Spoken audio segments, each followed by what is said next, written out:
Every school has one. The kid who somehow turns every situation into being about them. For us, it was a girl I'll call Megan. Megan didn't just want attention, she needed it like oxygen. In freshman year, she accidentally dropped her phone into the cafeteria soup because nobody had complimented her new case.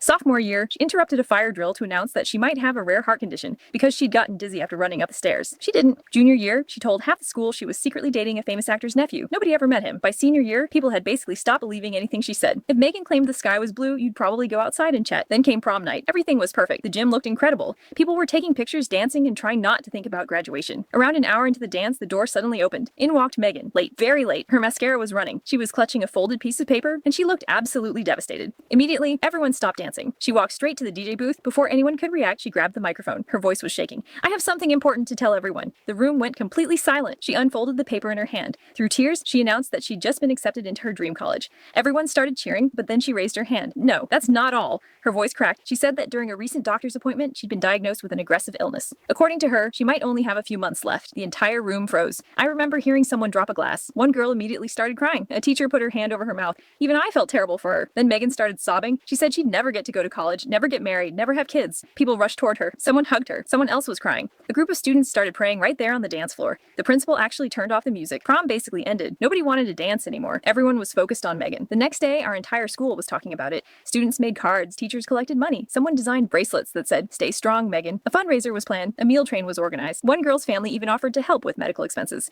For the first time in 4 years, Megan had everyone's complete attention. Then things got weird. A few days later, one of my friends asked Megan what hospital she'd been going to. She couldn't remember the doctor's name. Then someone asked what type of illness she had. She gave 3 different answers in one conversation. People started getting suspicious, but nobody wanted to accuse a supposedly dying girl of lying.